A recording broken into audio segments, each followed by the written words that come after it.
ਅੱਜ ਵੀ ਹੱਥ ਵਿੱਚ ਉਨਾ ਹੀ ਜ਼ੋਰ ਮੈਨੂੰ ਲੱਗਿਆ। ਕਈ ਸਾਲ ਪਹਿਲਾਂ ਵੀ ਮੈਂ ਤੁਹਾਨੂੰ ਮਿਲਿਆ ਸੀ, ਉਦੋਂ ਵੀ ਤੁਸੀਂ ਹੱਥ ਮਿਲਾਇਆ ਸੀ। ਸੇਵਾ ਦੇਸ਼ ਦੀ ਜ਼ਿੰਦਗੀ ਹੈ ਬੜੀ ਔਖੀ। ਗੱਲਾਂ ਕਰਨੀਆਂ ਢੇਰ ਸੌ ਖੱਲੀਆਂ ਨੇ, ਜਿਨ੍ਹਾਂ ਦੇਸ਼ ਸੇਵਾ 'ਚ ਪੈਰ ਪਾਇਆ ਉਹਨਾਂ ਲੱਖ ਮੁਸੀਬਤਾਂ ਚੱਲੀਆਂ। ਜਦੋਂ ਤੁਸੀਂ ਕਮਿਸ਼ਨ ਹੁੰਦੇ ਹੋ, ਉਸ ਸੇਵਾ ਦੇ ਦਰਮਿਆਨ ਕੀ ਮੁਸ਼ਕਲਾਂ ਆਈਆਂ ਤੁਹਾਨੂੰ? 5000 ਗੋਲੇ ਫਾਇਰ ਕੀਤੇ, ਪਾਕਿਸਤਾਨੀ ਖਾਣਾ ਬਣਿਆ ਬਣਾਇਆ ਉੱਥੇ ਛੱਡ ਕੇ ਭੱਜ ਗਏ। ਇਸੇ ਕਰਕੇ ਮੇਰਾ ਕੰਨ ਡੈਮੇਜ ਹੋਇਆ 71 ਦੀ ਜੰਗ। ਤੁਹਾਨੂੰ ਇੰਨੇ ਸਨਮਾਨ ਮਿਲੇ ਆ, ਪਰ ਮੈਂ ਪੁੱਛਣਾ ਚਾਹਨਾ, ਦਿਲ ਵਿੱਚ ਕਿਤੇ ਤਾਂ ਟੀਸ ਹੋਊਗੀ ਕਿ ਆਹ ਸਨਮਾਨ ਮੈਨੂੰ ਮਿਲਣਾ ਚਾਹੀਦਾ ਸੀ, ਮੈਨੂੰ ਮਿਲਿਆ ਨਹੀਂ। ਤੋਂ ਡੇਟਾ ਮੰਗਿਆ ਜਦੋਂ ਡੀਸੀ ਨੇ, ਮੈਂ ਕੀ ਗੱਲ ਹੈ, ਕਹਿੰਦਾ ਜੀ ਤੁਹਾਡਾ ਪਦਮ ਸ਼੍ਰੀ ਵਾਸਤੇ ਮੈਂ ਨਾਮ ਭੇਜ ਰਿਹਾ ਸਿਵਲ ਅਵਾਰਡ। ਪੁੰਛ ਇਲਾਕੇ ਦੇ ਵਿੱਚ ਜਿੱਥੇ ਤੱਕ ਮੈਨੂੰ ਯਾਦ ਆ 1984 ਦੇ ਵਿੱਚ ਤੁਸੀਂ ਬਿਨਾਂ ਕਿਸੇ ਸਰਕਾਰੀ ਹੁਕਮਾਂ ਦੇ, ਬਿਨਾਂ ਆਪਦੇ ਸੀਨੀਅਰ ਅਫਸਰਾਂ ਦੇ ਹੁਕਮਾਂ ਤੋਂ ਤੁਸੀਂ ਉੱਥੇ ਚਲੇ ਗਏ ਸੀਗੇ। ਉੱਥੇ ਮੈਂ ਦੇਖਿਆ ਅੱਗ ਲੱਗੀ ਹੈ, ਭਾਂਬੜ ਮਚ ਰਹੇ ਨੇ। ਮੈਂ ਗੱਡੀ ਮੋੜੀ, ਉੱਥੇ ਮੁੰਡੇ ਨੂੰ ਕਿਹਾ, ਉੱਥੇ ਜਾ ਕੇ ਦੇਖਿਆ ਜੁਡੀਸ਼ੀਅਲ ਕੰਪਲੈਕਸ ਨੂੰ ਅੱਗ ਲੱਗ ਚੁੱਕੀ ਸੀ। ਅਸੀਂ ਇਹ ਉੱਥੇ ਅੱਗ ਪੂਰੀ ਕੰਟਰੋਲ ਕੀਤੀ, 5.5 ਘੰਟੇ ਕੀਤੇ, ਸਾਰਾ ਪਾਣੀ ਸਭ ਕੁਝ ਰਿਸੋਰਸਿਸ ਉੱਥੇ ਲਾਤੇ।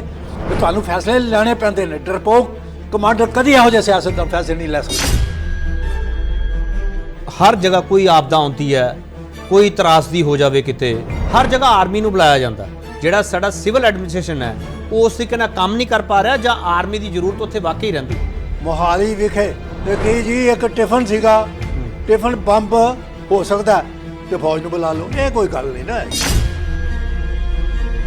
ਜਦੋਂ ਸਾਡੇ ਸਾਹਮਣੇ ਇਹੋ ਜਿਹਾ ਮਾਹੌਲ ਸਿਰਜਿਆ ਜਾਂਦਾ ਕਿ ਧਰਮ ਦੇ ਨਾਂ ਤੇ ਜਿਹੜਾ ਸਾਡੇ ਅੱਗੇ ਨਫ਼ਰਤ ਰੱਖੀ ਜਾ ਰਹੀ ਹੈ, ਉਹ ਤੁਹਾਡੇ ਪਰਿਵਾਰਾਂ ਤੇ ਵੀ ਉਹਦਾ ਅਸਰ ਪੈਂਦਾ।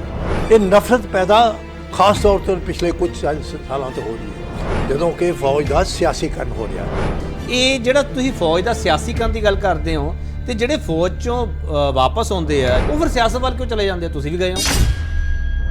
ਜਦੋਂ ਮੈਂ ਦੇਖਿਆ ਅੱਜ ਪੜ ਜਾ ਲੂਠਾ ਛਾਪ ਜਾਇਦਾਰ ਪਸੰਦ ਨਹੀਂ ਕਰਦੇ, ਮੇਰੇ ਵਰਗਾ ਬੰਦਾ ਅੱਗੇ ਆਏ, ਇਸ ਵਾਸਤੇ ਬਾਲ ਸਾਹਿਬ ਨਾਲ ਤੇ ਮੈਂ ਅੱਜ ਵੀ ਉਹਨਾਂ ਦੀ ਇੱਜ਼ਤ ਕਰਦਾ, ਬਾਕੀ ਕਿਸੇ ਨਾਲ ਨਹੀਂ। ਨਾਮ ਲੈਣਾ ਚਾਹੁੰਦੇ ਹੋ ਜਿਨ੍ਹਾਂ ਕਰਕੇ ਅਕਾਲੀ ਦਲ ਛੱਡਿਆ? ਸੁਖਬੀਰ ਸਿੰਘ ਬਾਦਲ ਚਲੋ ਕਰਵਾ ਲਈ, ਮੈਂ ਫੌਜੀ ਆ, ਮੈਂ ਸਿੱਧੀ ਗੱਲ ਦੱਸ।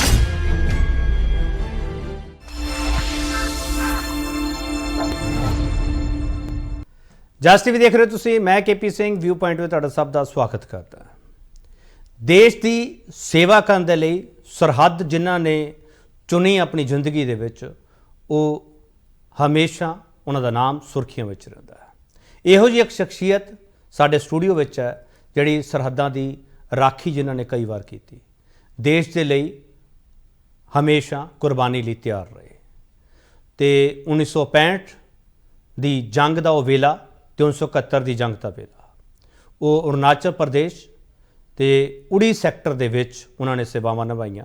1965 ਦੇ ਵਿੱਚ ਸੇਵਾ ਜਿੱਥੇ ਨਿਭਾਈ ਉੱਥੇ ਵੀ ਵਾਰ ਫਰੰਟ ਖੁੱਲ੍ਹ ਸਕਦਾ ਸੀ। 1971 ਵਿੱਚ ਜਿੱਥੇ ਸੇਵਾ ਨਿਭਾਈ ਉੱਥੇ ਵਾਰ ਫਰੰਟ ਕਿਵੇਂ ਖੁੱਲ੍ਹ ਸਕਦਾ ਸੀ ਜਾਂ ਨਹੀਂ ਖੁੱਲ੍ਹ ਸਕਦਾ ਸੀ, ਉਹਨੂੰ ਕਿਵੇਂ ਰੋਕਿਆ ਗਿਆ, ਉਹ ਸਾਰੀਆਂ ਹਕੀਕਤਾਂ, ਜ਼ਮੀਨੀ ਹਕੀਕਤਾਂ ਉਹ ਸਾਡੇ ਸਾਹਮਣੇ ਅੱਜ ਰੱਖਣਗੇ। ਇਸ ਤੋਂ ਇਲਾਵਾ ਸਰਹੱਦ ਦੇ ਹੋਰ ਜਿਹੜੇ ਮੁੱਦੇ ਹੈ ਜਿਨ੍ਹਾਂ 'ਤੇ ਸਿਆਸਤ ਹੋ ਰਹੀ ਹੈ, ਜਿਹਦੇ ਵਿੱਚ ਸਾਡੇ ਜਵਾਨਾਂ ਨੂੰ, ਸਾਡੀ ਫੌਜ ਨੂੰ ਸਿਆਸਤ ਹੈ ਜਿਹੜੀ ਉਹ ਆਪਦੇ ਤਰੀਕੇ ਨਾਲ ਵਰਤਣ ਦੀ ਕੋਸ਼ਿਸ਼ ਵਿੱਚ ਲੱਗੀ ਹੋਈ ਹੈ, ਉਹਨਾਂ ਸਾਰੇ ਮੁੱਦਿਆਂ 'ਤੇ ਗੱਲ ਕਰਾਂਗੇ। ਜਿਨ੍ਹਾਂ ਨੇ 33 ਸਾਲ ਸੇਵਾ ਨਿਭਾਈ ਤੇ ਇੱਕ ਕਿਤਾਬ ਹੈ ਜਿਹੜੀ ਉਹ ਪੰਜਾਬ ਤੇ ਕਸ਼ਮੀਰ ਦਾ ਰਾਖਾ ਜਨਰਲ ਹਰਬਖਸ਼ ਸਿੰਘ ਬਾਰੇ ਲਿਖੀ ਹੈ, ਤੇ ਉਹਨਾਂ ਤਕਰੀਬਨ 1000 ਤੋਂ ਵੱਧ ਆਰਟੀਕਲ ਆ ਜਿਹੜੇ ਉਹ ਛਪ ਚੁੱਕੇ ਆ। 63 ਵਿੱਚ ਉਹ ਕਮਿਸ਼ਨ ਹੋਏ ਹੈ ਤੇ ਅੱਜ ਸਾਡੇ ਨਾਲ ਮੌਜੂਦ ਹੈ ਬ੍ਰਿਗੇਡੀਅਰ ਕੁਲਦੀਪ ਸਿੰਘ ਕਾਲੋ। ਕਾਲੋ ਸਾਹਿਬ, ਬਹੁਤ ਸਵਾਗਤ ਹੈ ਸਰ ਤੁਹਾਡਾ। ਥੈਂਕ ਯੂ ਵੈਰੀ ਮਚ, ਬਹੁਤ ਸ਼ੁਕਰੀਆ, ਥੈਂਕ ਯੂ। ਅੱਜ ਵੀ ਹੱਥ ਵਿੱਚ ਉਨਾ ਹੀ ਜ਼ੋਰ ਮੈਨੂੰ ਲੱਗਿਆ ਜਿੰਨਾ ਅਕਸਰ ਕਈ ਸਾਲ ਪਹਿਲਾਂ ਵੀ ਮੈਂ ਤੁਹਾਨੂੰ ਮਿਲਿਆ ਸੀ, ਉਦੋਂ ਵੀ ਤੁਸੀਂ ਹੱਥ ਮਿਲਾਇਆ ਸੀ, ਤੇ ਅੱਜ ਵੀ ਮੈਨੂੰ ਉਨਾ ਹੀ ਜ਼ੋਰ ਮਹਿਸੂਸ ਹੋਇਆ। ਕਿਉਂਕਿ ਜਿਹੜਾ ਐਂਕਰ ਹੁੰਦਾ ਉਹ ਵੀ ਜੋਸ਼ ਪੈਦਾ ਕਰ ਦਿੰਦਾ। ਤੁਸੀਂ ਦੇਸ਼ ਸੇਵਾ ਦੀ ਗੱਲ ਕੀਤੀ ਹੈ, ਸੇਵਾ ਦੇਸ਼ ਦੀ ਜ਼ਿੰਦਗੀ ਹੈ ਬੜੀ ਔਖੀ। ਗੱਲਾਂ ਕਰਨੀਆਂ ਢੇਰ ਸੌ ਖੱਲੀਆਂ ਨੇ, ਜਿਨ੍ਹਾਂ ਦੇਸ਼ ਸੇਵਾ 'ਚ ਪੈਰ ਪਾਇਆ ਉਹਨਾਂ ਲੱਖ ਮੁਸੀਬਤਾਂ ਚੱਲੀਆਂ ਨੇ। ਇਸ ਵਾਸਤੇ ਉਹ ਦੇਸ਼ ਸੇਵਾ ਦਾ ਜਜ਼ਬਾ ਹੀ ਇੱਦਾਂ ਹੈ ਕਿ ਸ਼ੇਕ ਹੈਂਡ ਹੱਥ ਜੋ ਹੈ ਨਾ, ਇਹ ਬੜਾ ਪ੍ਰਤੀਕ ਹੈ ਆਪਸ ਦੀ ਸਾਂਝ ਪਿਆਰ ਲਈ, ਆਪਸ ਸਮਾਜਿਕ ਰਿਸ਼ਤੇਦਾਰੀ। ਅਤੇ ਮੈਂ ਸਮਝਦਾ ਹਾਂ ਕਿ ਤੁਸੀਂ ਮੈਨੂੰ ਚੈਨਲ 'ਤੇ ਬੁਲਾਇਆ, ਬੜਾ ਤੁਹਾਡਾ ਧੰਨਵਾਦ ਕਰਦਾ। ਅਕਸਰ ਤੁਸੀਂ ਬੁਲਾਉਂਦੇ ਰਹਿੰਦੇ ਹੋ, ਤੁਹਾਡੇ ਨਾਲ ਪੁਰਾਣੀ ਸਾਂਝ ਹੈ, ਕਿਉਂਕਿ ਮੈਨੂੰ ਪਤਾ ਹੈ ਕਿ ਤੁਹਾਡੀ ਬੈਕਗਰਾਊਂਡ ਹੀ ਫੌਜੀ ਤੇ ਤੁਹਾਡੇ ਫਾਦਰ ਸਾਹਿਬ ਨੇ ਬੜਾ ਵੱਡਾ ਯੋਗਦਾਨ ਪਾਇਆ ਜੰਗਾਂ 'ਚ, ਤੇ ਮੈਂ ਬੇਨਤੀ ਕਰਦਾ ਕਿ ਉਹਨਾਂ ਨੂੰ ਅਗਲੀ ਵਾਰੀ ਨਾਲ ਲੈ ਕੇ ਬਿਠਾਇਆ। ਮੈਂ ਇੱਕ ਵਾਰੀ ਫਿਰ ਹੱਥ ਮਿਲਾ ਲਾ। Thank you. ਚਲੋ ਬ੍ਰਿਗੇਡੀਅਰ ਕਾਲੋ, ਮੈਂ ਜਾਣਨਾ ਚਾਹੁੰਦਾ ਜਦੋਂ ਤੁਸੀਂ ਕਮਿਸ਼ਨ ਹੁੰਦੇ ਹੋ ਜੋ ਤੁਹਾਡੀ ਇਹ ਸੇਵਾ ਸ਼ੁਰੂ ਹੁੰਦੀ ਹੈ ਉਸ ਸੇਵਾ ਦੇ ਦਰਮਿਆਨ ਕੀ ਮੁਸ਼ਕਲਾਂ ਆਈਆਂ ਤੁਹਾਨੂੰ? ਮੈਂ ਸੇਵਾ ਜਦੋਂ ਫੌਜ 'ਚ ਭਰਤੀ ਹੋਇਆ, ਮੈਂ ਕਾਲਜ 'ਚ ਪੜ੍ਹਦਿਆਂ NCC ਦੇ ਥਰੂ ਕਮਿਸ਼ਨ ਲਿਆ ਸੈਕੰਡ ਲੈਫਟੀਨੈਂਟ 20.5 ਸਾਲ ਦੀ ਉਮਰ ਦੇ ਵਿੱਚ। ਔਰ ਨੰਬਰ ਆਫ ਚੈਲੰਜਸ, ਕਈ ਇਹੋ ਜਿਹੀਆਂ ਚੁਣੌਤੀਆਂ ਸਾਹਮਣੇ ਆਈਆਂ। ਔਰ ख़ास तौर पर ਇੱਕ ਕੈਪਟਨ ਮੇਜਰ ਦੇ ਹੁੰਦਿਆਂ ਹੋਇਆਂ ਤੇ ਤੁਹਾਨੂੰ ਪੈਟਰੋਲਿੰਗ ਕਰਨੀ ਪੈਂਦੀ ਹੈ ਬੜੇ ਜਿਸ ਤਰ੍ਹਾਂ ਕਿ ਅਰੁਣਾਚਲ ਪ੍ਰਦੇਸ਼, ਉਸ ਸਮੇਂ ਤੋਂ ਕੋਈ ਵਿਕਾਸ ਵੀ ਨਹੀਂ ਸੀ, ਹੁਣ ਮਾੜਾ ਮੋਟਾ ਅੱਗੇ ਹੋਇਆ। ਤੇ ਇੱਕ ਤੇ ਪਹਿਲੋਂ ਮੇਰੀ ਪੋਸਟਿੰਗ ਤਕਰੀਬਨ ਜੋ ਯੂਨਿਟ ਉੱਥੇ ਮੂਵ ਕੀਤੀ ਉਸੇ ਸਾਈਡ ਤੇ ਸੀ, ਸਾਰਾ ਹੀ ਔਰ ਅਰੁਣਾਚਲ ਪ੍ਰਦੇਸ਼ ਸਾਡੀ ਮੂਵ ਕਰਦੀ ਰਹੀ ਪਲਟਨ, ਔਰ right up to Burma border ਤੱਕ। तो उदों बाद फिर 65 ਦੀ ਜੰਗ ਦੇ ਵਿੱਚ ਸਾਨੂੰ ਉੱਥੇ ਮੇਰੀ ਯੂਨਿਟ ਜਿਹੜੀ ਸੀ ਤੋਪਖਾਨੇ ਦੀ ਯੂਨਿਟ 75-24 ਮਿਲੀਮੀਟਰ ਗਨ ਸੀਗੀਆਂ, 51 ਮਾਊਂਟਨ ਰੈਜੀਮੈਂਟ, ਜਿਹੜਾ ਕਿ 98 ਮਾਊਂਟਨ ਰੈਜੀਮੈਂਟ ਪਹਿਲੋਂ ਮੇਰੀ ਉਹ ਸੀਗੀ। ਤੇ ਜਿਹਦੇ ਕੋਲ ਸਾਡੇ ਕੋਲ ਇਹ ਅਮਰੀਕਾ ਦੇ ਦਿੱਤਾ ਇਕਵਿਪਮੈਂਟ ਸੀਗਾ। ਤੇ ਸਾਡੀ ਫੌਜ ਸਾਡੀ ਪਲਟਨ ਨੂੰ ਕਹਿਤਾ ਕਿ ਅਸੀਂ ਸ਼ਾਇਦ ਮੂਵ ਕਰਕੇ ਪੰਜਾਬ ਬਾਰਡਰ ਤੇ ਦਰਵਾਗਾ ਸਾਈਡ ਤੇ ਆਉਣਾ, ਮਗਰ ਜਦੋਂ ਸਾਡੀਆਂ ਗੰਨਾਂ ਲੋਡ ਹੋ ਕੇ ਤਿਆਰ ਚੱਲਣ ਲੱਗੇ ਤਾਂ ਹੁਕਮ ਆ ਗਿਆ ਨਹੀਂ, ਇਹ ਅਮਰੀਕਾ ਵੱਲੋਂ ਦਿੱਤੀਆਂ ਗੰਨਾਂ ਨੇ, ਇਹਦਾ ਇਸਤੇਮਾਲ ਪਾਕਿਸਤਾਨ ਦੇ ਖਿਲਾਫ ਨਹੀਂ ਕਰ ਸਕਦੇ। ਤੇ ਅਸੀਂ ਉੱਥੇ ਬਾਰਡਰ ਤੇ ਡਿਊਟੀ ਨਿਭਾਈ, ਕਿਉਂਕਿ ਉਹ ਹੀ ਬੜਾ ਐਕਟਿਵ ਬਾਰਡਰ ਚੱਲਦਾ ਸੀਗਾ ਮਾੜਾ ਮੋਟਾ। ਮਗਰ ਉਸ ਵੇਲੇ ਵੀ ਲੋੜ ਸੀ ਕਿ ਦੂਜੇ ਪਾਸੇ ਮੁਹਾਜ਼ ਨਾ ਖੁੱਲ ਜਾਏ, ਇਸ ਵਾਸਤੇ ਉਹ ਤੇ ਉਸ ਵੇਲੇ ਹੋਈ। ਫਿਰ ਜਦੋਂ ਕਿ ਮੈਂ 51 ਮਾਊਂਟਨ ਰੈਜੀਮੈਂਟ 'ਚ ਆ ਗਿਆ, ਜਿਹੜੀ ਯੂਨਿਟ ਮੈਂ ਕਮਾਂਡ ਕੀਤੀ, ਤਕਰੀਬਨ 10 ਸਾਲ ਉੱਥੇ ਰਿਹਾ as a captain, as a major.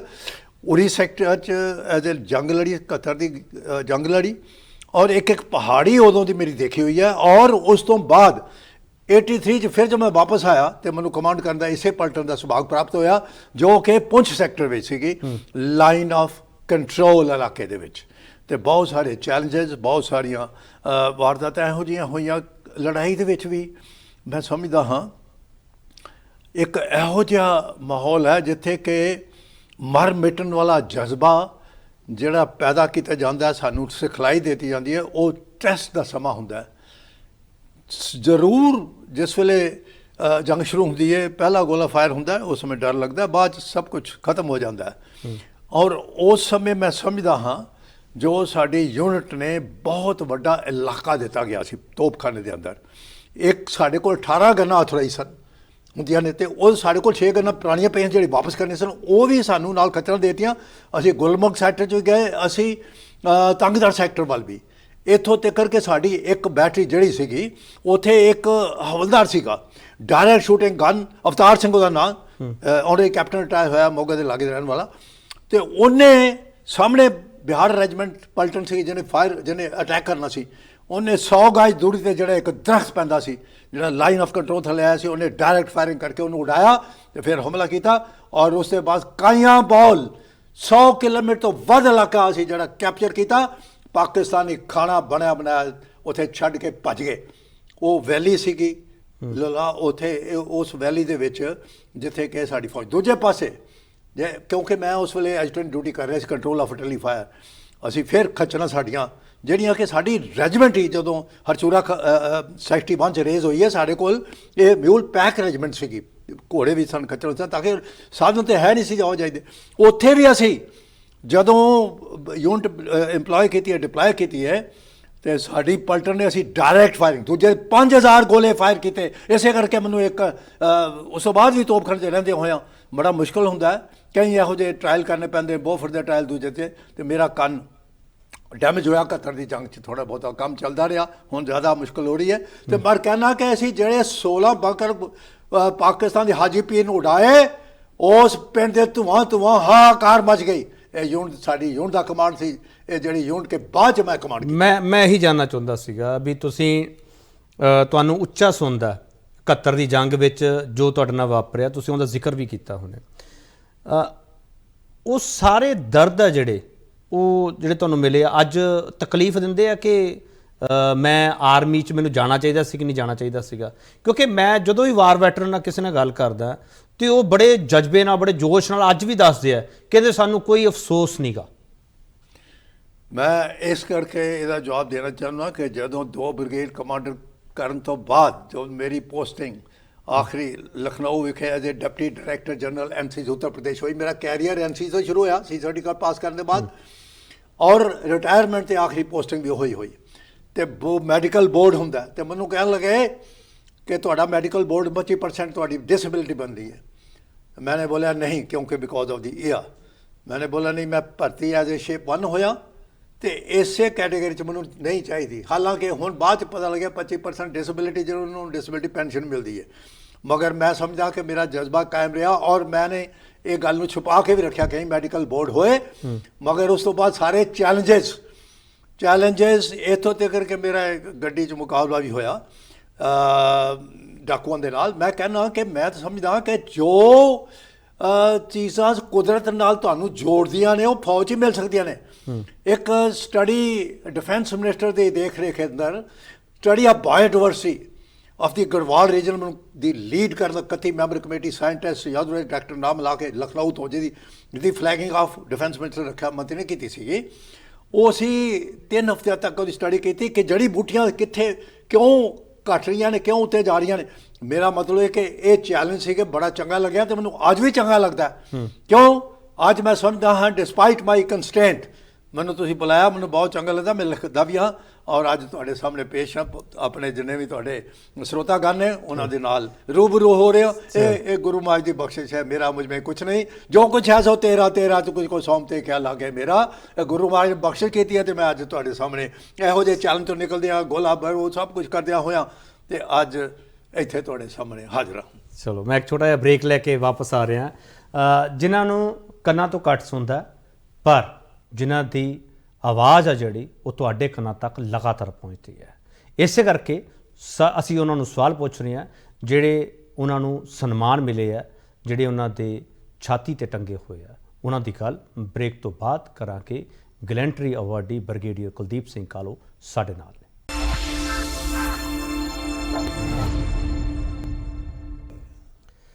Break ਤੋਂ ਬਾਅਦ ਇੱਕ ਵਾਰ ਫਿਰ ਤੁਹਾਡਾ ਸਵਾਗਤ ਹੈ ਤੇ ਬ੍ਰਿਗੇਡੀਅਰ ਕੁਲਦੀਪ ਸਿੰਘ ਕਾਲੋ ਸਾਡੇ ਨਾਲ ਨੇ। ਇਹਨਾਂ ਨੂੰ KS ਕਾਲੋ ਵੀ ਪਿਆਰ ਨਾਲ ਕਿਹਾ ਜਾਂਦਾ। ਕਾਲੋ ਸਾਹਿਬ ਮੈਨੂੰ ਇੱਕ ਜਾਣਕਾਰੀ ਹੈ, ਜੇ ਮੈਂ ਗਲਤ ਹੋਇਆ ਮੈਨੂੰ ਦਰੁਸਤ ਕਰ ਦਿਓ। ਪੁੰਛ ਇਲਾਕੇ ਦੇ ਵਿੱਚ ਜਿੱਥੇ ਤੱਕ ਮੈਨੂੰ ਯਾਦ ਆ 1984 ਦੇ ਵਿੱਚ ਤੁਸੀਂ ਬਿਨਾਂ ਕਿਸੇ ਸਰਕਾਰੀ ਹੁਕਮਾਂ ਦੇ ਬਿਨਾਂ ਆਪਦੇ ਸੀਨੀਅਰ ਅਫਸਰਾਂ ਦੇ ਹੁਕਮਾਂ ਤੋਂ ਤੁਸੀਂ ਉੱਥੇ ਚਲੇ ਗਏ ਸੀਗੇ ਤੇ ਉਸ ਤੋਂ ਬਾਅਦ ਤੁਹਾਡੇ ਤੇ ਸਵਾਲ ਵੀ ਬੜੇ ਖੜੇ ਹੋਏ ਸੀ ਜਿੱਥੇ ਤੱਕ ਮੈਨੂੰ ਜਾਣਕਾਰੀ ਹੈ। ਜੇ ਇਹ ਜਾਣਕਾਰੀ ਮੇਰੀ ਦਰੁਸਤ ਨਹੀਂ ਹੈ ਤਾਂ ਦਰੁਸਤ ਕਰ ਦਿਓ। KP ਜੀ ਮੈਂ ਇੱਥੇ ਪਿਛਲੇ ਰਿਟਾਇਰਮੈਂਟ ਤੋਂ ਬਾਅਦ ਤੁਹਾਨੂੰ ਪਤਾ ਡਾਇਰੈਕਟਰ ਸੈਨਿਕ ਵੈਲਫੇਅਰ ਸੀ, ਉਸ ਤੋਂ ਬਾਅਦ ਵੀ ਮੇਰਾ ਵਾਹ ਪੈਂਦਾ ਰਿਹਾ ਜਰਨਲਿਸਟ ਨਾਲ। ਪਰ ਤੁਹਾਡਾ ਦਿਮਾਗ ਜਿਹੜਾ ਉਹ ਸੁਪਰ ਸੋਨਿਕ ਦਿਮਾਗ ਹੈ ਤੁਹਾਡੇ। ਇਹ ਸੁਪਰ ਜਰਨਲਿਸਟ ਮੈਂ ਕਹਿ ਦਿਆਂ ਕਿ ਤੁਹਾਨੂੰ ਹਾਲਾਤਾਂ ਦਾ ਸਿਰਫ ਫੌਜ ਦੇ ਬਾਰੇ ਨਹੀਂ ਆਲੇ ਦੁਆਲੇ ਸਿਆਸਤ ਸਭ ਕੁਝ ਪਤਾ। ਮੈਂ ਤੁਹਾਡੇ ਨਾਲ ਬੜੀ ਪੁਰਾਣੀ ਸਾਂਝ ਹੈ ਤੇ ਮੈਂ ਇਹ ਦੱਸਣਾ ਤੁਸੀਂ ਬਿਲਕੁਲ ਸਹੀ ਹੋ। ਇਹ ਜਿਹੜੀ ਗੱਲ ਤੁਹਾਡੇ ਪਈ ਹੈ ਕੰਨਾਂ 'ਚ ਪਈ ਜਾਂ ਤੁਹਾਡੇ ਸਾਹਮਣੇ ਆਈ ਹੈ, ਇਹ ਵਾਕਿਆ 84 ਫੈਬਰਰੀ 84 ਦਾ ਹੈ। ਮੈਂ ਕਮਾਂਡ ਕਰ ਰਿਹਾ ਸੀ 83 'ਚ ਮੈਂ ਯੂਨਿਟ ਮੂਵ ਕੀਤੀ ਉੱਥੇ ਪਹੁੰਚ ਅਤੇ ਉੱਥੇ ਬ੍ਰਿਗੇਡ ਕਮਾਂਡਰ ਸਾਡਾ ਬ੍ਰਿਗੇਡ ਸੀਗੇ, ਬ੍ਰਿਗੇਡ ਕਮਾਂਡਰ ਇੱਥੇ ਰਿਟਾਇਰ ਨੇ ਹੁਣ, ਅਤੇ ਉੱਥੋਂ ਮੀਟਿੰਗ ਆਪਰੇਸ਼ਨਲ ਮੀਟਿੰਗ ਕਰਕੇ ਆ ਰਹੇ ਸੀ। ਮੇਰੀ ਪਲਟਨ ਤਿਆਰ ਸੀ, ਝੋਲਾ ਪਿੱਠੂ ਪਹਿਨਾ ਹੋਇਆ ਸੀ, ਅਸੀਂ ਰੂਟ ਮਾਰਚ 'ਤੇ ਜਾਣਾ ਸੀ ਅਤੇ ਮੈਂ ਆ ਰਿਹਾ ਸੀ, ਫਾਲਨ ਹੋਈ ਸੀ, ਮੇਰੀ ਇੰਤਜ਼ਾਰ ਕਰ ਰਹੇ ਸੀ। ਜਦੋਂ ਮੈਂ ਉੱਥੋਂ ਆ ਰਿਹਾ ਸੀ ਬ੍ਰਿਗੇਡ ਹੈਡਕੁਆਟਰ ਤੋਂ ਰਸਤੇ ਚਾਹੁੰਦੇ ਮੇਰੇ ਜਿੱਥੇ ਯੂਨਿਟ, ਉੱਥੇ ਮੈਂ ਦੇਖਿਆ ਅੱਗ ਲੱਗੀ ਹੈ, ਭਾਂਬੜ ਮੱਚ ਰਹੇ ਨੇ। ਮੈਂ ਗੱਡੀ ਮੋੜੀ, ਉੱਥੇ ਮੁੰਡੇ ਨੂੰ ਕਿਹਾ, ਉੱਥੇ ਜਾ ਕੇ ਦੇਖਿਆ ਅਤੇ ਉਹ ਜੁਡੀਸ਼ੀਅਲ ਕੰਪਲੈਕਸ ਨੂੰ ਅੱਗ ਲੱਗ ਚੁੱਕੀ ਸੀ। ਮੈਂ ਬਗੈਰ ਸਮਾਂ ਵੇਸਟ ਕੀਤਿਆਂ ਮੈਂ ਆਪਣੀ ਪਲਟਨ ਨੂੰ ਉਸੇ ਵੇਲੇ ਐਜੂਟੈਂਟ ਕੋ ਉੱਥੇ ਪਹੁੰਚਿਆ, ਲਾਗੇ ਯੂਨਿਟ, ਉੱਥੇ ਸਾਰੀ ਯੂਨਿਟ ਉੱਥੇ ਬੁਲਾ ਲਿਆ। ਜਿੰਨਾ ਵੀ ਸਾਡੇ ਕੋਲ ਫਾਇਰ ਫਾਈਟਿੰਗ ਇਕੁਇਪਮੈਂਟ ਸੀ, ਟੈਂਕਰ ਸਨ, ਅਸੀਂ ਪੁੰਛ ਤਿਆਰ ਲਾ ਕੇ ਪਾਣੀ ਲਿਆ ਕੇ ਉਹ ਜਿਹੜੀ ਉੱਥੇ ਅਸੀਂ ਦੇਖਿਆ ਗੱਲ ਕੀ ਹੈ, ਉੱਥੇ ਮੁੰਡਾ ਯੂਥ ਇਕੱਠੇ ਹੋਏ ਸਨ।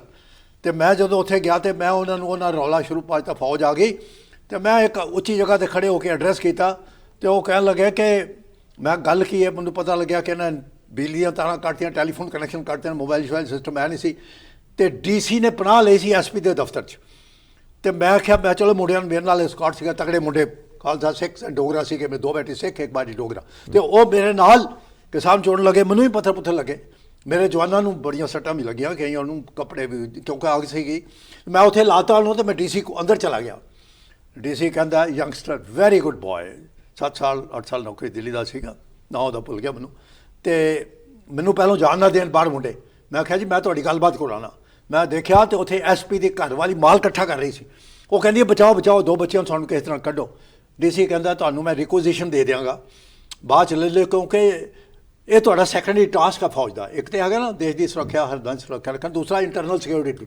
ਪਰ ਤੁਹਾਨੂੰ ਰਿਕੁਜੀਸ਼ਨ ਆਉਂਦੀ ਹੈ, ਰਿਕੁਜੀਸ਼ਨ ਤਾਂ ਮਿਲੀ ਨਹੀਂ ਸੀ, ਤੇ ਉਹ ਕਹਿੰਦੇ ਬਾਅਦ ਦੇ ਦੇਂਗੇ ਜੋ ਕਿਸ ਤਰੀਕੇ ਨਾਲ ਬਚਾਓ। ਖੈਰ ਐਨੀਵੇ ਉਹ ਅਸੀਂ ਬਾਹਰ ਆਏ, ਮੈਂ ਤਾਂ ਉਹ ਕਹਿੰਦੇ ਗੱਲ ਕਰਨਾ ਚਾਹੁੰਦੇ, ਕਹਿੰਦਾ ਮੈਂ ਬਾਅਦ 'ਚ ਗੱਲ ਕਰ ਲਾਂਗਾ।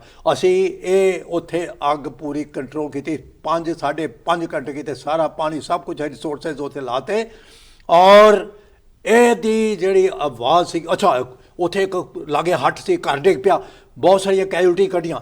तो उत्थे एक तहसीलदार को किडनैप करके लै गए, तहसीलदार आया लग किडनैप करके लै गए, सारा कुछ संभाल के मेरी यूनिट ने एक शौर्य चक्र, एक सेना मैडल, बाकी 4 कमेंडेशन कार्ड होर बड़े सन्मान किया। DC बाद आके और मिस्टर मीर पुंछी सी उत्थे, वो कहते सारे बड़े सियासतदान फिर आते हैं, वो कहते हैं जी वो राजीव गांधी का क्लास फैलो सीगा, उन्हें चिट्ठी लिखी डिफेंस मिनिस्टर नूं, वेंकटा रमन सी उत्थे गए भी, उत्थे ना लिया साडी यूनिट तो बगैर ना लिया, कि इत्थे पुंछ च इहो जिहा काम कीता यूनिट ने।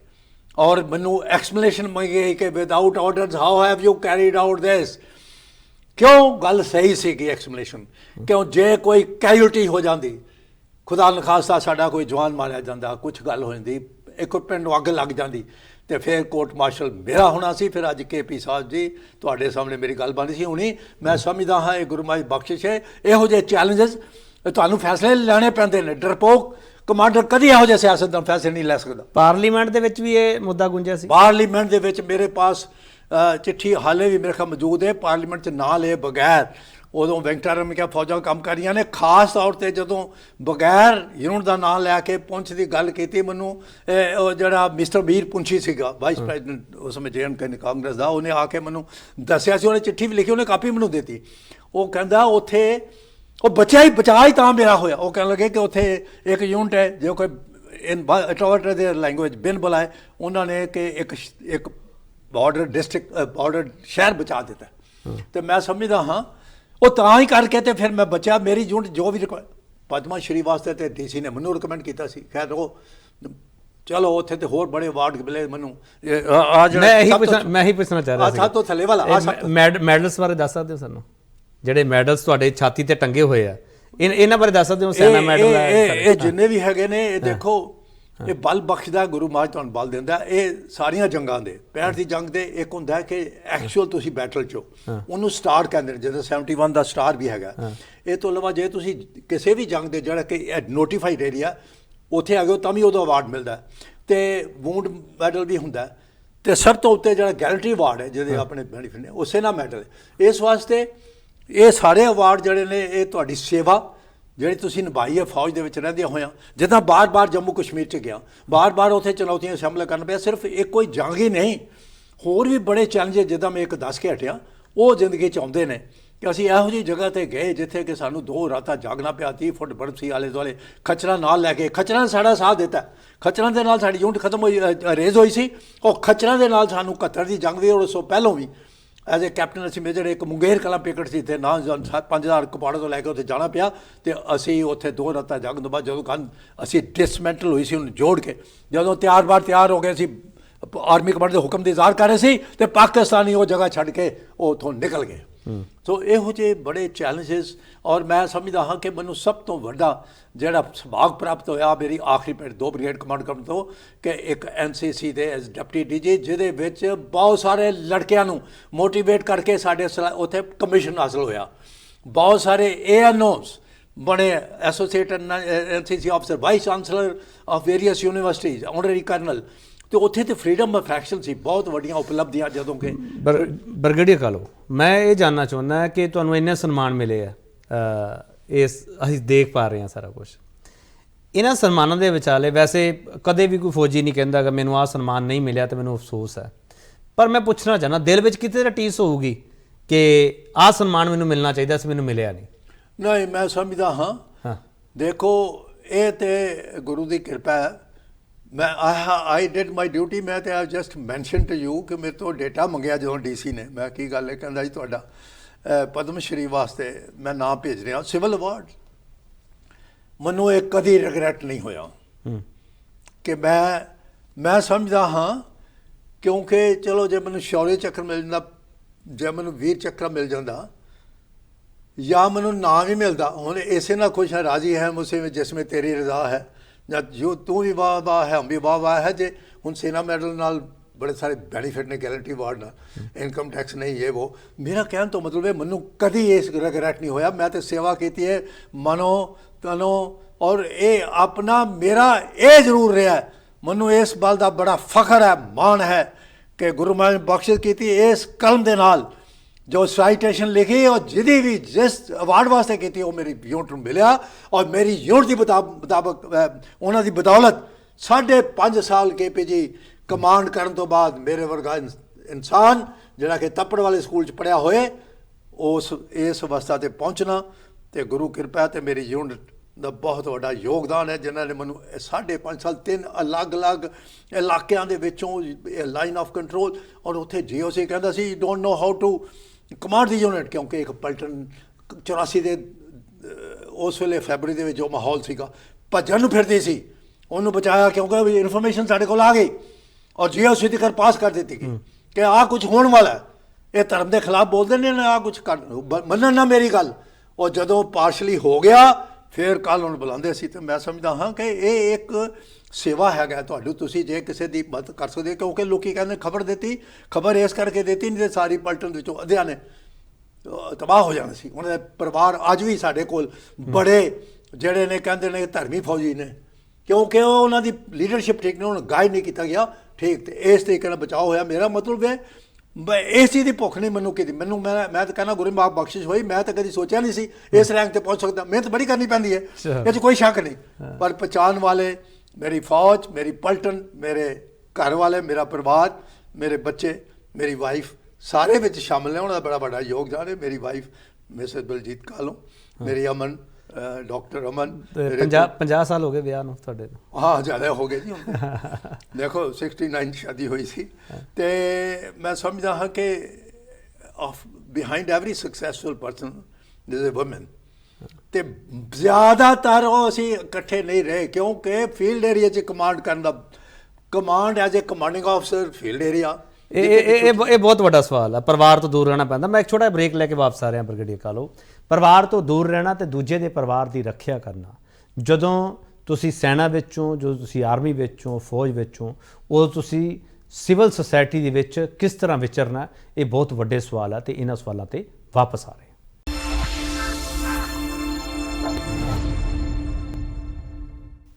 ਮੁੜ ਤੋਂ ਤੁਹਾਡਾ ਸਵਾਗਤ ਕਰਦੇ ਹਾਂ। ਬ੍ਰਿਗੇਡੀਅਰ ਕਾਲੋ, ਤੁਸੀਂ ਜਿਹੜਾ ਸਿਵਲ ਦਾ ਇੱਕ ਇਨਸੀਡੈਂਟ ਸਾਡੇ ਨਾਲ ਸ਼ੇਅਰ ਕੀਤਾ ਹੈ ਪੁੰਛ ਇਲਾਕੇ ਦਾ, ਮੈਂ ਹੀ ਜਾਨਣਾ ਚਾਹੁੰਦਾ, ਜਿਹੜੀ ਹਰ ਜਗ੍ਹਾ ਕੋਈ ਆਪਦਾ ਆਉਂਦੀ ਹੈ, ਕੋਈ ਤਰਾਸਦੀ ਹੋ ਜਾਵੇ, ਕਿਤੇ ਅੱਗਾਂ ਲੱਗ ਜਾਣ, ਕਿਤੇ ਵੀ ਹਰ ਜਗ੍ਹਾ ਆਰਮੀ ਨੂੰ ਬੁਲਾਇਆ ਜਾਂਦਾ। ਇਹ ਤੁਹਾਨੂੰ ਲੱਗਦਾ ਕਿ ਆਰਮੀ ਦੀ ਜ਼ਰੂਰਤ ਹੈ ਹਰ ਜਗ੍ਹਾ? ਜਿਹੜਾ ਸਾਡਾ ਸਿਵਲ ਐਡਮਿਨਿਸਟ੍ਰੇਸ਼ਨ ਹੈ ਉਹ ਉਸ ਤਰੀਕੇ ਨਾਲ ਕੰਮ ਨਹੀਂ ਕਰ ਪਾ ਰਿਹਾ, ਜਾਂ ਆਰਮੀ ਦੀ ਜ਼ਰੂਰਤ ਉੱਥੇ ਵਾਕਈ ਰਹਿੰਦੀ ਹੈ? ਬਿਲਕੁਲ ਇਹ ਆਰਮੀ ਦਾ ਮਿਸਯੂਜ਼ ਹੈ ਕਿ ਆਰਮੀ ਨੂੰ ਛੋਟੀਆਂ ਗੱਲਾਂ ਵਾਸਤੇ ਬੁਲਾ ਲਿਆ ਜਾਂਦਾ। ਪਿੱਛੇ ਜੇ ਮੋਹਾਲੀ ਵਿਖੇ ਇੱਕ ਵਕੀਲਾਂ ਨੇ ਸਾਰਾ ਉਹ ਜੁਡੀਸ਼ੀਅਲ ਸਾਰਾ ਬਾਹਰ ਆ ਗਿਆ ਤੇ ਕਹੀ ਜੀ ਇੱਕ ਟਿਫਨ ਸੀਗਾ, ਟਿਫਨ ਬੰਬ ਹੋ ਸਕਦਾ ਤੇ ਫੌਜ ਨੂੰ ਬੁਲਾ ਲਓ। ਇਹ ਕੋਈ ਗੱਲ ਨਹੀਂ ਨਾ ਹੈਗੀ। What for the police is there, what for the specialized, ਇੰਨਾ ਬਜਟ, ਇੰਨਾ ਖਰਚਾ ਹੁੰਦਾ। ਇਹ ਨੇਤਾ ਲੋਕ ਕੀ ਕਰਦੇ ਨੇ, ਆਪਣੀ ਟ੍ਰੇਨਿੰਗ ਕਿਉਂ ਨਹੀਂ ਸਹੀ ਕਰਦੇ ਆਪਣੀਆਂ ਫੋਰਸਿਸ? ਜਿਹੜੀ ਐਡਮਿਨਿਸਟ੍ਰੇਸ਼ਨ ਹੈ, ਕੋਈ ਬੱਚਾ ਖੂਹ 'ਚ ਡਿੱਗ ਪਏ ਤਾਂ ਬੁਲਾ ਲਓ। ਮੈਨੂੰ ਯਾਦ ਹੈ ਪ੍ਰਿੰਸ ਵਾਲਾ, ਮੈਨੂੰ ਇਨਸੀਡੈਂਟ ਅੱਜ ਵੀ ਯਾਦ ਹੈ, ਕੁਰੂਕਸ਼ੇਤਰ ਵਾਲਾ ਜਿਹੜਾ ਬੱਚਾ ਸੀ ਪ੍ਰਿੰਸ, ਉਦੋਂ ਵੀ ਆਰਮੀ ਗਈ ਸੀ। ਉਹੀ ਉਦੋਂ ਆਰਮੀ ਗਈ ਕਿਉਂਕਿ ਪੁਲਿਸ ਪ੍ਰਸ਼ਾਸਨ ਐਡਮਿਨਿਸਟ੍ਰੇਸ਼ਨ ਫੇਲ ਹੋ ਗਏ ਔਰ ਉਹ ਦੇਰੀ ਹੋ ਗਈ। ਜਦੋਂ ਤੱਕ ਉਹ ਦੇਰੀ ਫੌਜ ਨੂੰ ਬੁਲਾਇਆ, ਇੱਕ ਖੂਹ 'ਚ ਡਿੱਗ ਪਿਆ, ਇੱਕ ਤੁਹਾਡਾ ਕੋਈ ਇੰਨਾ ਨਹੀਂ ਹੈਗੀ ਤੁਹਾਡੇ ਕੋਲ ਕੋਈ ਫੌਜ ਦਾ, ਤੁਸੀਂ ਜਿਹੜਾ ਉਹ ਕਿਸ ਵਾਸਤੇ ਵੱਡੇ ਕੰਮ, ਜੇ ਕਿਤੇ ਹੜ੍ਹ ਆ ਗਿਆ, ਤੂਫਾਨ ਆ ਗਿਆ, ਕਿਤੇ ਅਰੁਣਾਚਲ ਪ੍ਰਦੇਸ਼ ਕਿਤੇ ਵੀ ਹੋ ਗਿਆ ਤੇ ਉਹਦੇ ਵਾਸਤੇ ਤੇ ਜਾਇਜ਼ ਹੈ। ਮਗਰ ਤੁਸੀਂ ਇਸੇ ਦੀ ਗੱਲ ਕੀਤੀ ਹੈ ਹਰਿਆਣਾ 'ਚ, ਮਤਲਬ ਉਹਦੇ ਵਾਸਤੇ ਤੁਸੀਂ ਬੁਲਾ ਲਓ। ਹੋਰ ਕਈ ਜਗ੍ਹਾ 'ਤੇ ਇਹੋ ਜਿਹੀਆਂ ਜਗ੍ਹਾ 'ਤੇ ਫੌਜ ਨੂੰ ਰਿਕੁਜੀਸ਼ਨ ਕਰ ਦਿੰਦੇ ਹੋ, ਉਹ ਗੱਲ ਠੀਕ ਨਹੀਂ। ਉਹਦਾ ਪ੍ਰਭਾਵ ਪੈਂਦਾ। ਕਿਤੇ ਰੇਲਵੇ, ਦੱਸੋ ਮੁੰਬਈ ਵਿੱਚ ਰੇਲਵੇ ਪੁਲ ਬਣਾਉਣਾ ਸੀ, ਉੱਡ ਗਿਆ ਤੇ ਫੌਜ ਨੂੰ ਬੁਲਾ ਲਓ। ਤਾਂ ਉਹ ਜਿਹੜੀਆਂ ਸ਼ਰਤਾਂ ਦਿੱਤੀਆਂ ਉਹਦੇ ਹਿਸਾਬ ਨਾਲ ਚੱਲਣਾ ਚਾਹੀਦਾ। ਇਹ ਗਲਤ ਗੱਲ ਹੈ। ਇਹਦਾ ਤਾਂ ਪ੍ਰਭਾਵ ਫੌਜ ਦੀ ਸਿਖਲਾਈ, ਫੌਜ ਦੀ ਆਪਰੇਸ਼ਨਲ ਰੈਡੀਨੈਸ 'ਤੇ ਪੈਂਦਾ। ਫੌਜ ਦੇ ਇਕਵਿਪਮੈਂਟ ਦੀ ਪਹਿਲਾਂ ਸ਼ਾਰਟੇਜ, ਵੱਡੇ ਉਹ ਜਿਹੜੇ ਸਾਧਨ ਉਹ ਇਸਤੇਮਾਲ ਹੋ ਜਾਂਦੇ ਨੇ, ਉਹਦਾ ਇਸਤੇਮਾਲ ਹੁੰਦਾ, ਉਹਦਾ ਅਸਰ ਪੈਂਦਾ। ਚਲੋ, ਇੱਕ ਤੁਸੀਂ ਜ਼ਿਕਰ ਕੀਤਾ ਪਰਿਵਾਰ ਦਾ, ਪਰਿਵਾਰ ਤੋਂ ਦੂਰ ਰਹਿਣਾ ਪੈਂਦਾ।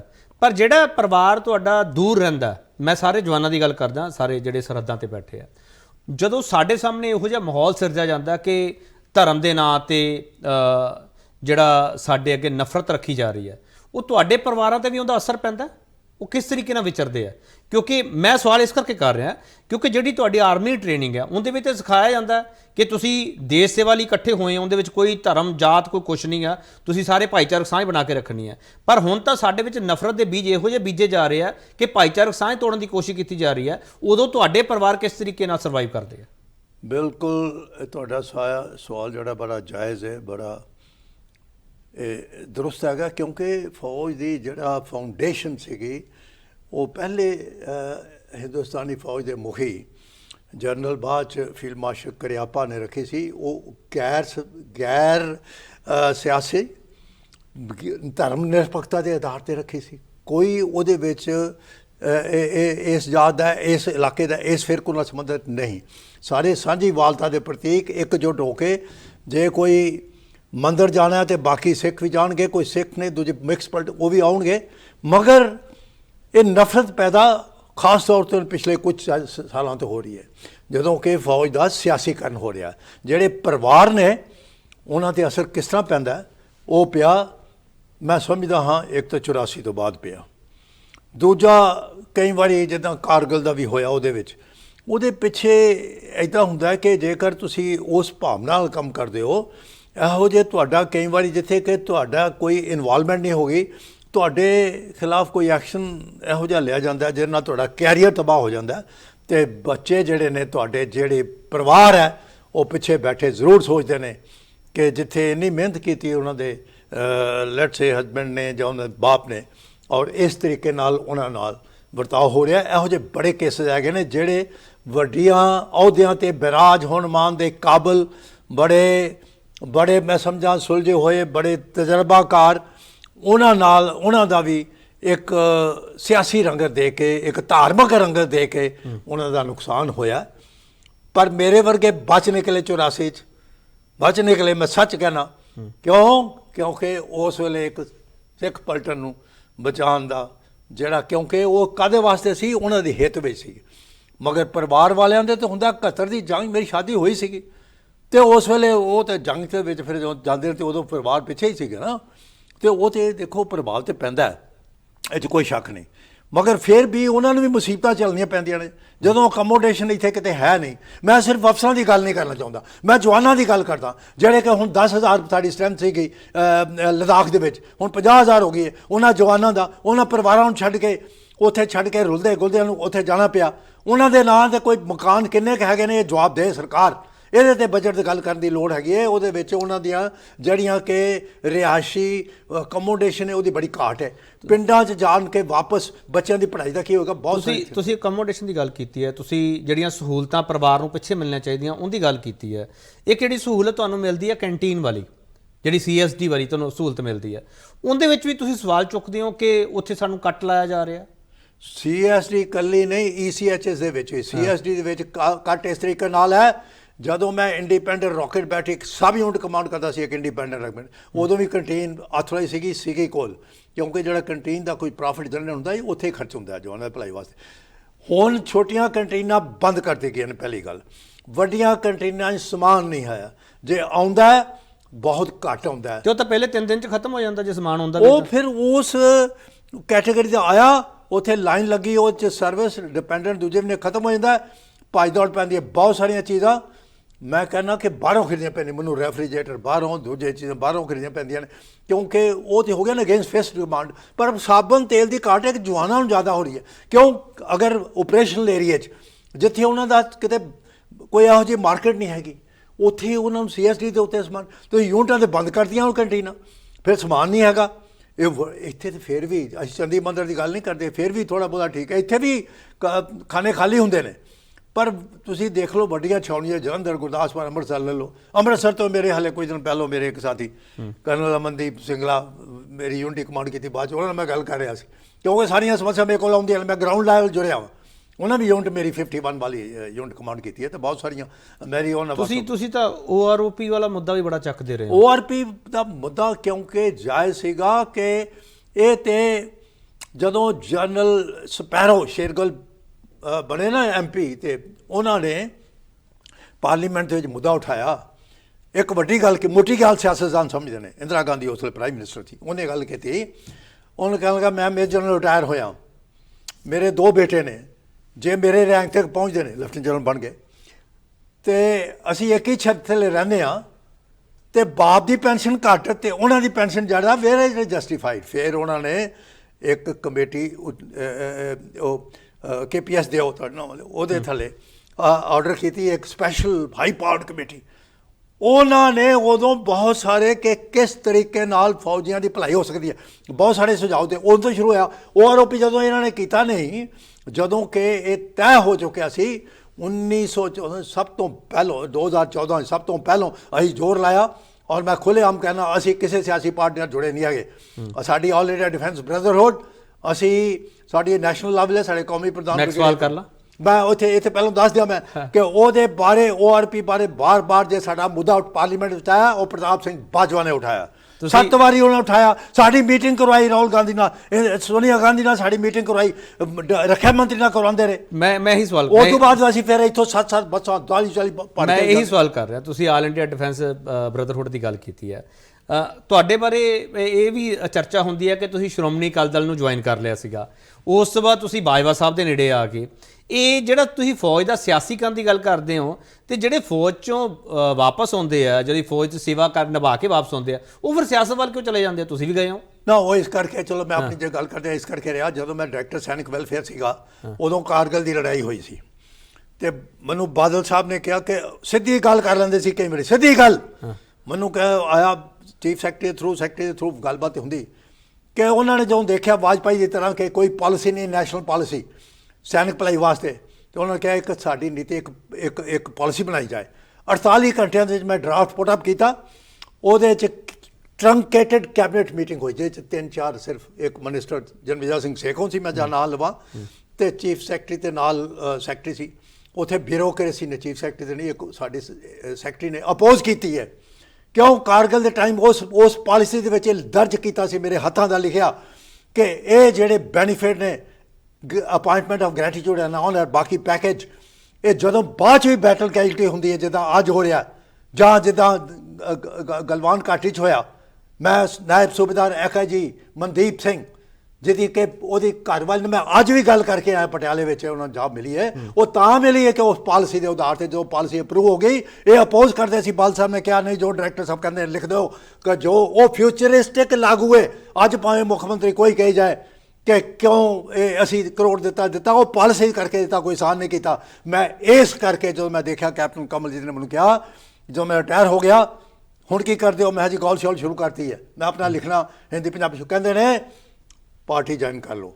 ਮੈਂ ਕਿਹਾ ਅੱਛਾ ਜੀ ਕਿੱਦਾਂ? ਕਹਿੰਦੇ ਮੈਂ ਬੁਲਾਵਾਂ, ਕੱਲ੍ਹ ਨੂੰ ਬੁਲਾਉਂਦੇ ਆ ਮੀਟਿੰਗ, ਮੈਂ ਵੀ ਹੁਣ ਉਸ ਵੇਲੇ ਹਾਰੇ ਹੋਏ ਸੀਗੇ, ਇਹ 2003 ਦੀ ਗੱਲ ਹੈ। ਮੈਂ ਕਿਹਾ ਨਹੀਂ, ਪਹਿਲਾਂ ਆਪਣੇ ਪਾਰਟੀ ਪ੍ਰਧਾਨ ਨੂੰ ਪੁੱਛੋ, ਮੈਂ ਸਿਆਸਤ ਸਿੱਖ ਚੁੱਕਿਆ ਸੀ, ਡਾਇਰੈਕਟਰ ਰਹਿੰਦੇ ਹੋਇਆ। ਔਰ ਬਾਦਲ ਸਾਨੂੰ ਪੁੱਛਣ ਚਲੇ ਗਏ, ਉਹਨਾਂ ਨੇ ਕਿਹਾ ਠੀਕ ਹੈ, ਹੋਰ ਕੀ ਚਾਹੀਏ ਸਾਨੂੰ? ਇਹਨਾਂ ਨੂੰ ਅਨੰਦਪੁਰ ਸਾਹਿਬ ਲੱਖਾਂ ਦੀ ਗਿਣਤੀ 'ਚ ਉੱਥੇ ਸਨਮਾਨਿਤ ਕਰਕੇ ਇੰਡਕਟ ਕਰ ਦਿਓ। ਮੇਰੇ ਨਾਲ ਜਨਰਲ ਕਰਨਲ ਹੋ ਬਥੇਰੇ ਅਫਸਰ ਨਾਲ ਦੂਜੇ ਚਲੇ ਗਏ ਔਰ ਮੈਂ ਇਸ ਕਰਕੇ ਜੁਆਇਨ ਕੀਤਾ ਕਿ ਜੇ ਮੈਂ ਇੱਕ ਕਾਰਗਿਲ ਦੇ ਟਾਈਮ ਦੇ ਉੱਤੇ ਬਾਦਲ ਸਾਹਿਬ ਤੋਂ ਇਹ ਪਾਲਿਸੀ ਜਿਹੜੀ ਅਪਰੂਵ ਕਰਵਾ ਸਕਦੇ, ਜਿਹੜੀ ਕਿ ਆਉਣ ਵਾਲੇ ਸਮੇਂ के अंदर हर जवान ਉਹਦੇ ਪਰਿਵਾਰ ਵਾਸਤੇ ਲਾਗੂ ਰਹੇਗੀ, ਤੇ ਜੇ ਮੈਂ ਸਿਆਸਤ ਚਲੇ ਜਾਣਾ ਤੇ ਮੈਂ ਹੋਰ ਵੀ ਆਪਣੇ ਸੈਨਿਕ ਭਲਾਈ ਵਾਸਤੇ ਬਹੁਤ ਸਾਰੇ ਕੰਮ ਕਰ ਸਕਦਾ। ਮੈਨੂੰ ਹੁਣ ਤਾਂ ਹੀ ਪਤਾ ਨੇ ਡਾਇਰੈਕਟਰ ਸੈਨਿਕ ਵੈਲਫੇਅਰ ਰਹਿੰਦਿਆਂ ਹੋਇਆਂ ਮੈਨੂੰ ਜਵਾਨਾਂ ਦੀਆਂ ਸਮੱਸਿਆ ਪਤਾ ਨਹੀਂ। ਮੈਂ ਸਾਰੀ ਉਮਰ ਜਵਾਨਾਂ ਦੇ ਨਾਲ ਬਿਤਾਈ ਹੈ, ਬਹੁਤ ਸਾਰਾ ਫੌਜ ਦਾ ਸਟਾਫ ਤੇ ਘੱਟ ਸਟਾਫ ਤੇ ਤਾਂ ਵੀ ਮੈਂ ਜਵਾਨਾਂ ਨਾਲ ਰਿਹਾ, ਕਮਾਂਡ ਕੀਤੀ ਹੈ, ਇਸ ਵਾਸਤੇ ਮੈਂ ਉਹ ਕਰ ਸਕਦਾ। ਇਸ ਕਰਕੇ ਮੈਂ ਸਿਆਸਤ ਜੁਆਇਨ ਕੀਤੀ। ਪਰ ਅਫਸੋਸ ਦੀ ਗੱਲ ਹੈ, ਹਾਂ ਬਾਜਵਾ ਸਾਹਿਬ ਨਾਲ ਦੇਖੋ ਮੈਂ ਕਿਸੇ ਉਦੋਂ ਬਾਅਦ ਛੱਡ ਦਿੱਤੀ ਜਦੋਂ ਮੈਂ ਦੇਖਿਆ ਮੈਂ ਜੇ ਅੱਜ ਸੱਚੀ ਗੱਲ ਕਰ ਦਿਆਂ ਕਿ ਕੋਈ ਇਹ ਕਈ ਅੱਧ ਪੜ ਜਾ ਅੰਗੂਠਾ ਛਾਪ ਜਾਇਦਾਰ ਪਸੰਦ ਨਹੀਂ ਕਰਦੇ, ਮੇਰੇ ਵਰਗਾ ਬੰਦਾ ਅੱਗੇ ਆਏ। ਇਸ ਵਾਸਤੇ ਬਾਲ ਸਾਹਿਬ ਨਾਲ ਤੇ ਮੈਂ ਅੱਜ ਵੀ ਉਹਨਾਂ ਦੀ ਇੱਜ਼ਤ ਕਰਦਾ, ਬਾਕੀ ਕਿਸੇ ਨਾਲ ਨਹੀਂ। ਨਾਮ ਲਓਗੇ ਜਿਨ੍ਹਾਂ ਕਰਕੇ ਤੁਸੀਂ ਸਿਆਸਤ ਨੂੰ ਛੱਡਿਆ, ਅਕਾਲੀ ਦਲ ਨੂੰ ਛੱਡਿਆ? ਨਾਮ ਲੈਣਾ ਚਾਹੁੰਦੇ ਹੋ ਜਿਨ੍ਹਾਂ ਕਰਕੇ ਅਕਾਲੀ ਦਲ ਛੱਡਿਆ? ਸੁਖਬੀਰ ਸਿੰਘ ਬਾਦਲ, ਚਲੋ ਕਰਵਾਉਣਾ ਹੀ ਹੈ, ਮੈਂ ਫੌਜੀ ਹਾਂ, ਮੈਂ ਸਿੱਧੀ ਗੱਲ ਦੱਸ ਦਿੰਦਾ। ਵਜ੍ਹਾ ਹਾਂ ਡਬਲ ਸਟੈਂਡਰਡ ਵਜ੍ਹਾ ਹੁਣ ਨਾ ਹੀ ਪੁੱਛੋ, ਚੰਗੀ ਗੱਲ ਵਜ੍ਹਾ ਉਹਦੀ ਬੜੀਆਂ ਨੇ। ਚਲੋ ਮੈਂ ਇੱਕ ਹੋਰ ਛੋਟਾ ਜਿਹਾ ਬ੍ਰੇਕ ਲੈਣਾ, ਬ੍ਰੇਕ ਤੋਂ ਵਾਪਸ ਆਵਾਂ ਕਿ ਬ੍ਰਿਗੇਡੀਅਰ ਕਾਲੋ ਜੋ ਦੱਸ ਰਹੇ ਆ ਉਹ ਤੁਹਾਨੂੰ ਚੰਗੀ ਤਰ੍ਹਾਂ ਸੁਣਨਾ ਚਾਹੀਦਾ ਹੈ।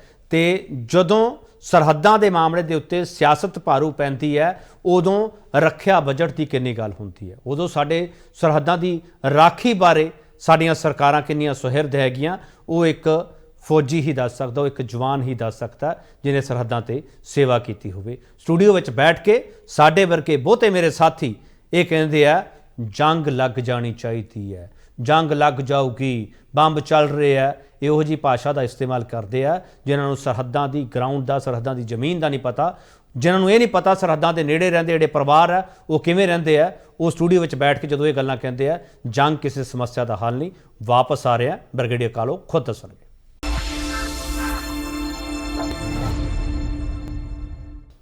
ਇੱਕ ਵਾਰ ਫਿਰ ਤੁਹਾਡਾ ਸਵਾਗਤ ਕਰਦੇ ਹਾਂ। ਬ੍ਰਿਗੇਡੀਅਰ ਕਾਲੋ, ਇੱਕ ਰੱਖਿਆ ਬਜਟ ਦਾ ਜ਼ਿਕਰ ਜਿਹੜਾ ਤੁਸੀਂ ਵਾਰ-ਵਾਰ ਕਰਦੇ ਹੋ, ਰੱਖਿਆ ਬਜਟ ਦੇ ਵਿੱਚ ਕਟੌਤੀ ਹੋ ਰਹੀ ਹੈ ਜਾਂ ਵਾਧਾ ਕੀਤਾ ਜਾ ਰਿਹਾ? ਮੇਰਾ ਸਵਾਲ ਇਸ ਕਰਕੇ ਹੈ ਕਿਉਂਕਿ ਸਾਡੇ ਅੱਗੇ ਚੁਣੌਤੀਆਂ ਬਹੁਤ ਹੈ, ਚਾਈਨਾ, ਪਾਕਿਸਤਾਨ, ਸਾਡੇ ਅੱਗੇ ਜਿਹੜੀਆਂ ਇਹ ਚੈਲੰਜਸ ਖੜੇ ਆ ਉਸ ਦੇ ਵਿਚਾਲੇ ਸਰਕਾਰਾਂ ਕੀ ਕਰ ਰਹੀਆਂ ਨੇ? ਗੱਲ ਇਸ ਤਰ੍ਹਾਂ ਕਿ ਰੱਖਿਆ ਬਜਟ ਓਵਰਆਲ ਬਜਟ ਦਾ ਹਿੱਸਾ ਹੈਗਾ ਤੇ ਪਿਛਲੇ ਕੁਝ ਸਾਲਾਂ ਤੋਂ ਜਿਹੜਾ ਇਨਕਰੀਜ਼ ਹੋ ਰਹੀ ਹੈ, ਇਜ਼ਾਫਾ ਹੋ ਰਿਹਾ ਉਹ ਕੰਪੈਰੀਟਿਵਲੀ ਬੜਾ ਘੱਟ ਹੈ। ਜਿੱਦਾਂ ਕਿ GDP ਦਾ ਹਿੱਸਾ ਜਿਹੜਾ ਤਕਰੀਬਨ 1.57 ਹਿੱਸਾ ਜਿਹੜਾ ਡਿਫੈਂਸ ਬਜਟ ਵਾਸਤੇ ਰੱਖਿਆ ਗਿਆ।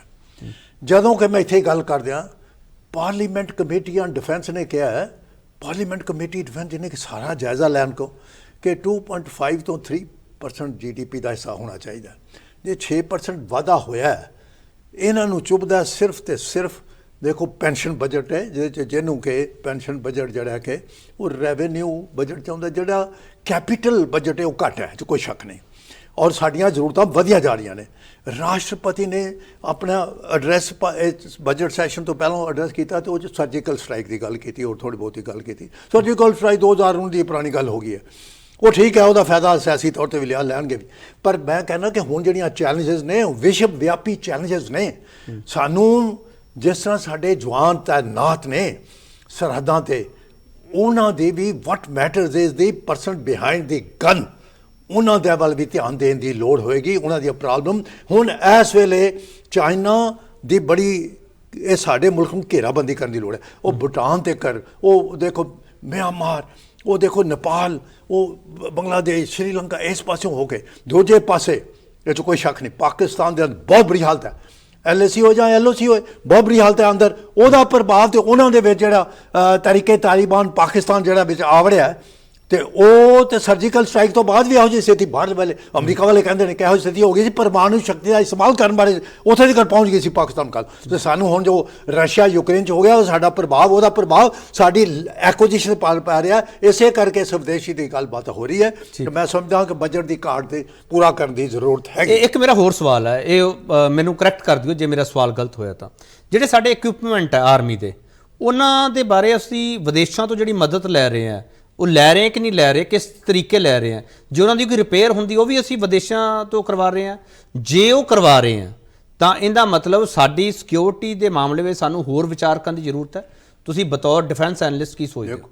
ਗੱਲ ਇਹ ਜਿਹੜਾ ਇਕਵਿਪਮੈਂਟ ਸਾਡੀ ਇਹਨਾਂ ਨਾਲ ਵੈਸੇ ਡੀਲ ਹੁੰਦੀ ਹੈ ਕਿ ਇੱਥੇ ਉਹ ਮੈਨੂਫੈਕਚਰ ਫਿਰ ਬਾਅਦ 'ਚ ਕਰਨਗੇ, ਮਗਰ ਜਿਹੜਾ ਇਨੀਸ਼ੀਅਲ ਜਿੱਦਾਂ ਕਿ ਸਾਡੇ ਲੜਾਕੂ ਵਿਮਾਨ ਨੇ, ਹੁਣ ਉਹ ਕਈ ਚੀਜ਼ਾਂ ਤੋਂ ਦੱਸਦੇ ਨਹੀਂ, ਮਗਰ ਜਿਹੜੀ ਵਟ matters the after this thing repair service, ਉਹਦੇ ਵਾਸਤੇ ਜਿਹੜੇ ਬਾਹਰੋਂ ਆਏ ਨੇ ਉਹਨਾਂ ਨੂੰ ਟੈਕਨੋਲੋਜੀ ਤੋਂ ਉੱਥੇ ਪਤਾ ਹੈ, ਉਹ ਸਾਡੇ ਨਾਲ ਸ਼ੇਅਰ ਕਰਨ ਨੂੰ ਤਿਆਰ ਨਹੀਂ, ਭਾਵੇਂ ਟੈਂਕ ਹੋਣ, ਭਾਵੇਂ ਗੰਨਾ ਹੋਣ ਤੇ ਭਾਵੇਂ ਕਿ, ਤੇ ਉਹ ਜਿਹੜੀਆਂ ਨੇ ਉਹ ਸਾਡਾ ਦੇਖੋ ਇੱਥੇ ਅਸੀਂ ਇਸ ਵੇਲੇ ਜਿਹੜਾ ਸਾਡਾ ਇੰਪੋਰਟ ਇਹ ਘਟਦਾ ਜਾ ਰਿਹਾ, 'ਚ ਕੋਈ ਸ਼ੱਕ ਨਹੀਂ, ਸਾਡੇ ਆਪਣੇ ਪਾਸੇ ਧਿਆਨ ਦੇ ਰਹੇ ਨੇ।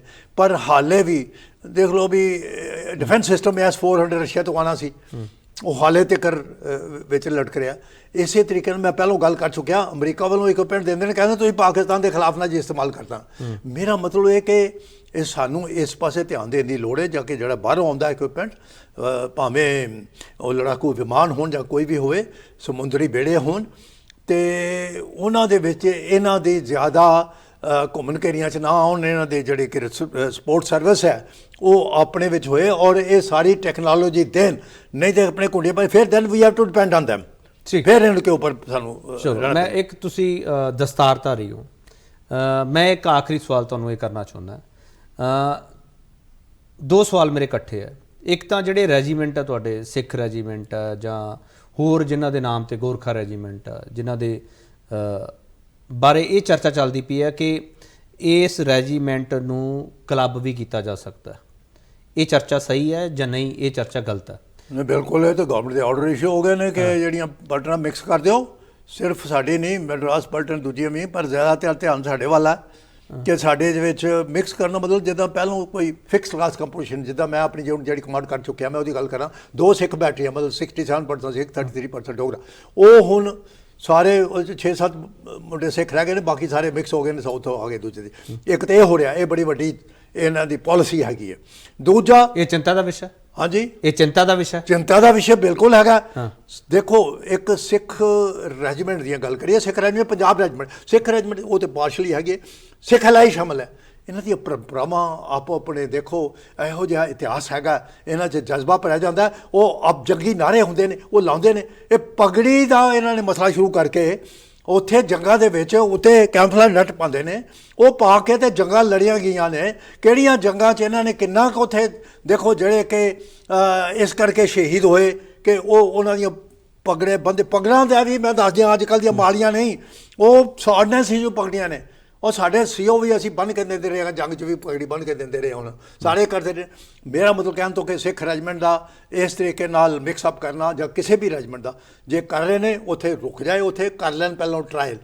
ਇਹ ਸਾਰਾ ਸਿਰਫ ਠੀਕ ਹੈ, ਸਾਰਿਆਂ ਦੇ ਧਰਮ, ਇਹ ਧਰਮ ਜਾਤ ਪਾਤ ਨਹੀਂ ਹੈਗੇ ਸਾਡੀ ਰੈਜੀਮੈਂਟ, ਪਰ ਜਿਹੜੀਆਂ ਹੁਣ ਤੱਕ ਹੈਗੀਆਂ ਨੇ 2-2 ਸਾਲ ਹੋ ਗਿਆ, ਜਿਹਦਾ ਦਾ ਨਾਮ ਅੱਜ ਵੀ ਬਾਹਰਲੇ ਮੁਲਕਾਂ 'ਚ ਹੈਗਾ। ਔਰ ਬਾਹਰਲੇ ਮੁਲਕ ਸਾਡੇ ਤੋਂ ਲੈ ਕੇ ਸਿੱਖ ਕੇ ਇੰਗਲੈਂਡ ਹੋਏ, ਦੇਖੋ ਆਸਟ੍ਰੇਲੀਆ ਹੋਏ, ਅਮਰੀਕਾ ਹੋਏ, ਉੱਥੇ ਕੜੀ ਕਰ ਰਹੇ ਨੇ।